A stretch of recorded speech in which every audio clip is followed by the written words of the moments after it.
So, ayun na mga katito at katita. So, meron akong in-orderan na shop. Isang shoe shop dito sa Phnom Penh. Alam ko naman na hindi legit or hindi original yung mga items. Kasi gusto ko lang matry, gusto ko lang makita kung magiging bagay ba sa akin yung ganong forma ng sapatos. So bumili ako ng Vans na old school. Siguro marami sa inyo nakakaalam nun. So ang bilis, ang ganda ng transaction namin. Wala pang 30 minutes nung in-order ko.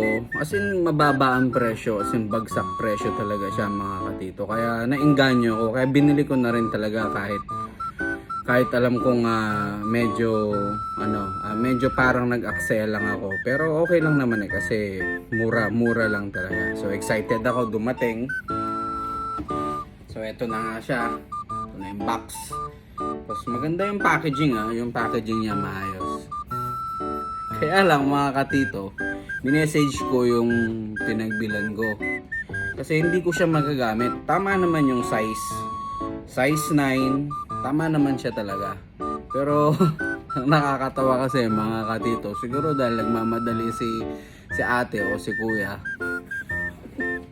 Parehong kanan yung binili. Paano ko gagamitin to, tita, tito? Ano yun? Kaya shout out dun sa binilan ko ng shoes. Salamat sa parehong kanan na sapatos.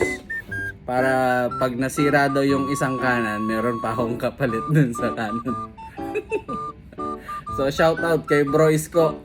Panalo ka pagdating sa mga magagandang sapatos. Yun lang. Share ko lang. Salamat.